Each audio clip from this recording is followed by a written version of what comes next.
प्रारंभ करो। 5 दुर्वा गणेश जी को चढ़ाई जाती है, आज भी नियम।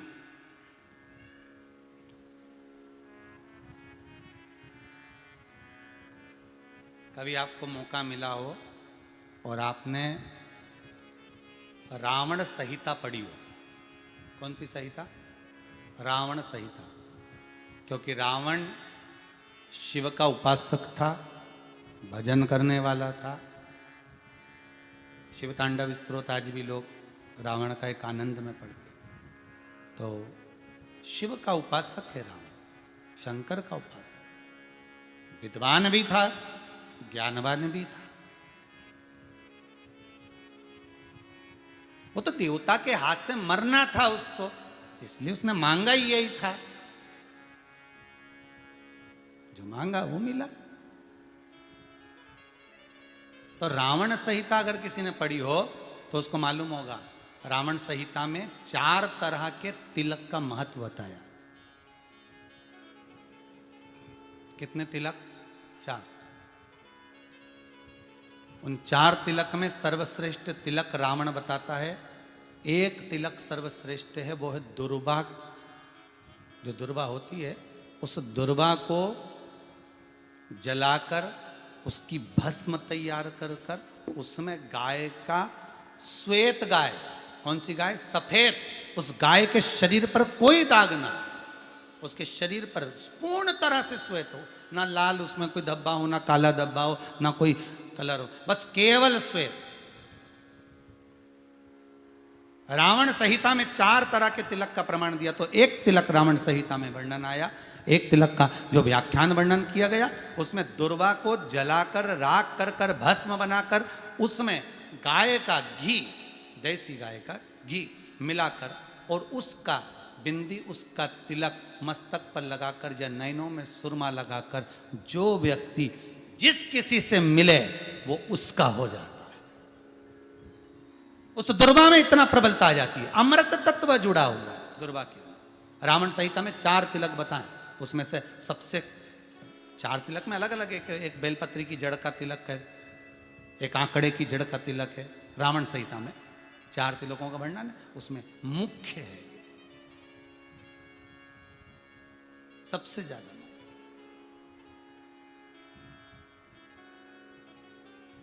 हम तो कहेंगे, अगर मान लो, वैसे तो नौकरी करने जाओ, सर्विस करने जाओ तो आंख में काजल लगा कर जा नहीं सकते, नहीं तो लोग ही कह देंगे कहाँ से आया है। मालूम पड़े तुम नौकरी के लिए इंटरव्यू देने जाओ और आंखों में काजल लगा के चले जाओ, तो फिर भी एक प्रयास करना, उस दुर्वा का जो काजल बनाओ, मूछे हो, दाढ़ी हो, कहीं पर भी उसकी एक बिंदी लगाकर चले जाओ, वो असर करेगी और आपको वो जॉब मिल ही जाएगा, ये पक्का है।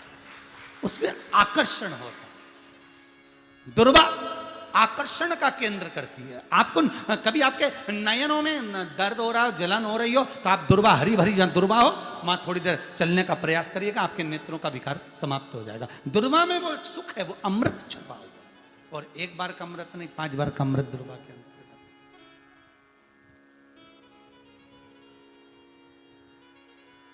कौन से देवता हैं जिनके ऊपर दुर्वा का जल दूध में मिला हुआ छीटा जाए? श्वेत गाय के। देखो, दूध का प्रमाण बार बार दुर्वा के साथ आया, उसका कारण क्या है? क्या कारण हो सकता है उसका एक कारण है, समुद्र मंथन के समय पर सबसे पहले कुछ निकला था, तो समुद्र मंथन में सबसे पहले निकली थी गौ माता निकली थी। क्या निकली थी? गाय। सबसे पहले निकली थी गाय। और कितनी गाय निकली थी? 5। पहली नंदा, दूसरी सुभद्रा, तीसरी सुरभि, चौथी सुशीला, 5वीं बहुला। ये 5 गाय समुद्र मंथन में निकली। अब समुद्र मंथन में जब गौ माता निकली तो सारे 33 कोटि देवता मंथन में जो लगे हुए थे, उन मंथन को करते करते देवता थक चुके थे। सारे देवता थक चुके थे। बहुला रूप दूध की धार बहाना प्रारंभ करो। अपने आप दूध की धार हम मृत्युलोक में हम भेजें इन देवताओं के लिए, तो देवताओं को अमृत तत्व मिलेगा, आनंद होगा। और गौ माता ने ऊपर खड़े होकर जो दूध बहाना प्रारंभ करा, वो देवताओं के मुख में आधा तो गया और आधा दूध समुद्र पर जब गिरा, और जो मंथन चल रहा था उस मंथन के चलते, कभी दूध का दही का मंथन करना तो क्या निकल कर आएगा, मक्खन आ जाएगा। वो मक्खन तेरता हुआ समुद्र की लहर से दुर्वा पर जा पड़ा। इसलिए आज भी दुर्वा के साथ में गौ माता के दूध का बड़ा प्रमाण, वो भी देसी गाय, जर्सी नहीं, विदेशी नहीं, देसी गाय। और देसी गाय का दूध का बड़ा बड़ा प्रमाण है साहब। हम कई बार कथाओं में कहते हैं, जैसा खाया अन्न, बोलते जाओ, वैसा हो गया मन, जैसा पिया पानी वैसी हो गई वाणी, और जैसा पिया दूध वैसी बन गई बुद्ध। बुद्धि कैसे बनी है? दूध से बनी। डब्बे का दूध पियोगे तो डब्बे हो जाओगे, थैली का दूध पियोगे तो थैली, बोतल का दूध पियोगे तो बोतल। दूध का बड़ा असर।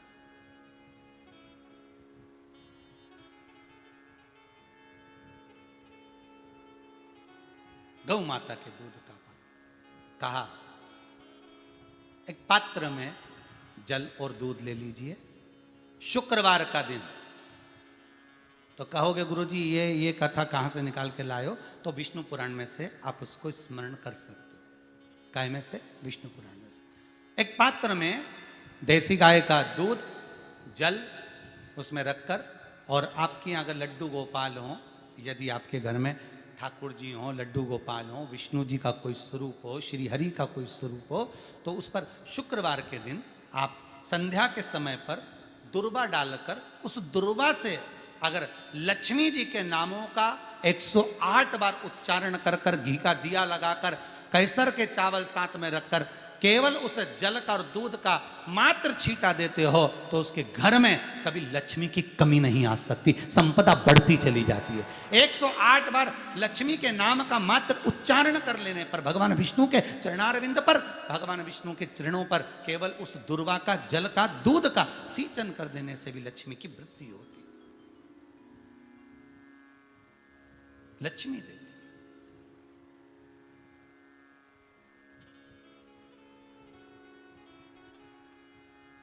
दुर्वा बढ़ती है, और दुर्वा का एक बहुत सुंदर गुण है महाराज, बहुत सुंदर गुण है दुर्वा का। जहां पर उसके भीतर गांठ आती है ना, वहां से 2 रास्ते बना देती है। बोलो बनाती कि नहीं बनाती?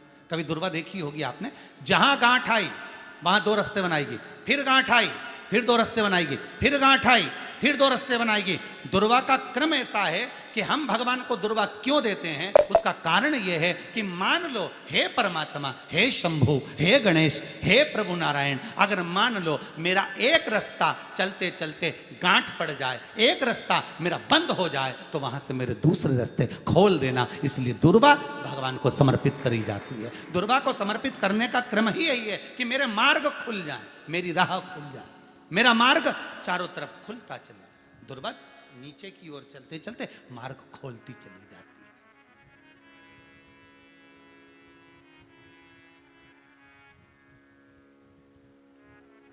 अमृत है ये, इसलिए नष्ट नहीं होती।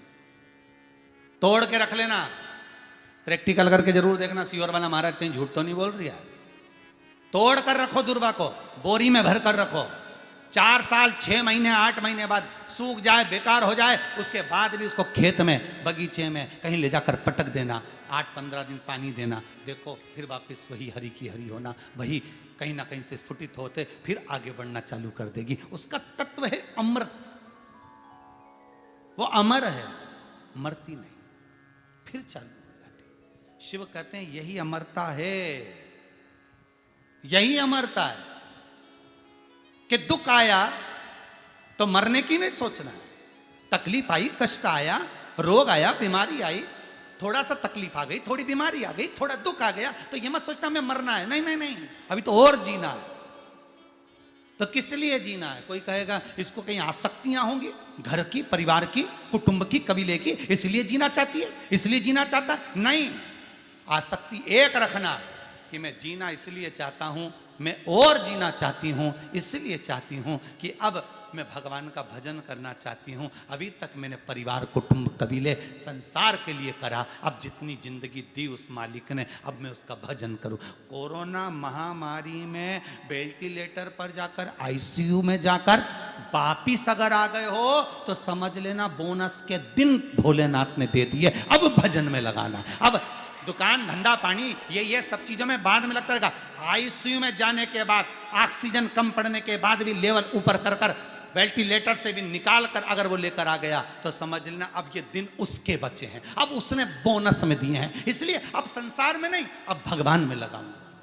अब जब शिव महापुराण की कथा आएगी खोजूंगा, सुनूंगा, शंकर का अनुमोदन करूंगा। हो गए दिन, नहीं तो तुम तो गए थे रे, निपट चुके थे। जैसे ही पहुंचे बड़े बुरे हाल थे, ऑक्सीजन भी ऊंचा नीचा हो रहा था, और वो कजन कौन सा इंजेक्शन था वो भी नहीं मिल रहा था। तो क्या अब क्या होगा तेरा कालिया? तो कालिया ने सोचा कुछ नहीं होना, शिव पुराण याद करो।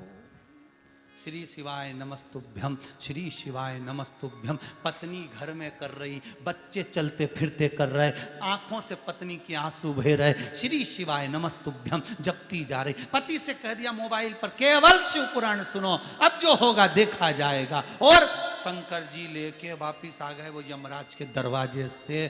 घर पे आते सीता खुश हो रही, बस मैं तो ऐसा लग रहा था कि अब चले जाऊंगा। सारे आसपास वाले निपटते चले जा रहे। पत्नी बोली चिंता मत करो, श्री शिवाय नमस्तुभ्यम, वो जप लिया। आया दरवाजे तक रोग, आया दरवाजे तक बीमारी, आया दुख दरवाजे तक। दुख क्यों ना आएगा? हमारे पूर्व का कर्म है तो दुख तो मिलना ही है। कोई महाराज जी तुमसे कह दे कि तुम्हें दुख ही नहीं आएगा, मैं बैठा हूं, तो महाराज जी से कहते ना तुम्हारे चरण कहां है बता दो, क्योंकि दुख तो आएगा। जैसी करनी वैसी करनी। जो पूर्व में कर कर आए हो, भले आज तुम किसी को दुख नहीं दे रहे, भले आज तुम किसी को तकलीफ नहीं दे रहे, पर पूर्व का कर कर आए हो वो तो भोगना पड़ेगा। दो कारणों से मनुष्य का शरीर मिलता है, एक कर्म का भोग भोगने के लिए, दूसरा भगवान का भजन करने के लिए। भजन भी करो और दुख भी भोगो। जो मिला है किस्मत में बड़े प्रेम से मिला, ना जाने क्यों मिला इतना दुख, उसका कारण होगा। वो कारण को ढूंढना बाद में, अपने को ढूंढने की जरूरत भी क्या। अपन तो भजन करो, भजन करोगे तो दुख कटेगा। मंदिर जाने से दुख नहीं कट रहा। दुख कैसे कट रहा है? मंत्र जपने से, नाम जपने से, राम कहने से, कृष्ण कहने से, शिव कहने से, भवानी कहने से। मंत्र जितना जपोगे उतना दुख कटता चले जाएगा, उतना दुख कटेगा।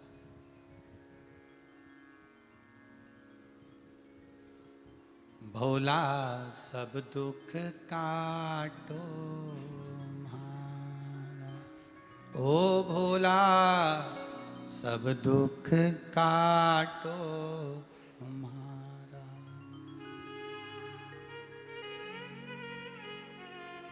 शिव शंकर जपूं तेरी माला, भोला सब दुख काटो हमारा, ओ भोला सब दुख काटो हमारे। शंकर सब दुख काटो हमारा, शंकर सब दुख काटो हमारे। भगवान शिव आप मेरे दुख को काट सकते हो। संसार में कोई नहीं जो दुख काट दे किसी का। भजन काटेगा, स्मरण काटेगा, नाम जाप काटेगा, नाम स्मरण काटेगा।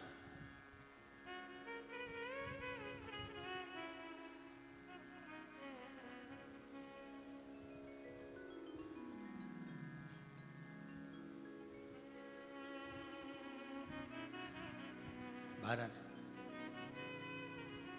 दुर्वा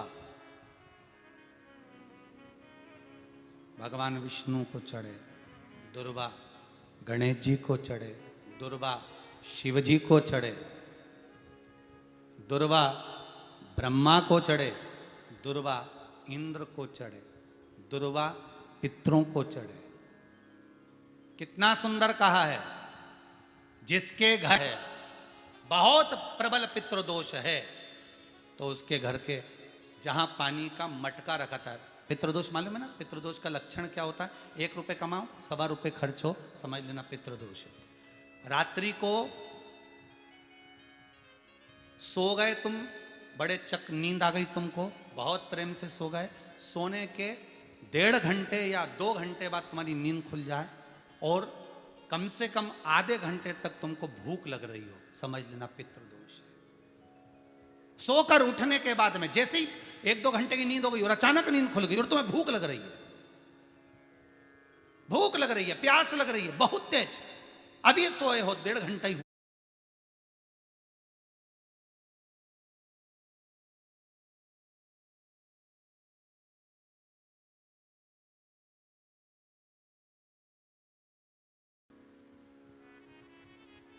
भोजन किया। सोने के बाद तत्काल नींद खुले 2 घंटे के बाद भूख लगे, उसका भी एक समय बताया है महाराज ब्रह्मवर्ता पुराण के अंतर्गत कि रात्रि को सोने के बाद में 1 घंटे की नींद हो जाए और उसके बाद में 2 घंटे के अंदर वापिस नींद खुल जाए और भूख लगने लगे तो समझ लो पितृ भूखे हैं, भोजन मांग रहे हैं, अन्न मांग रहे हैं, पितृदोष है।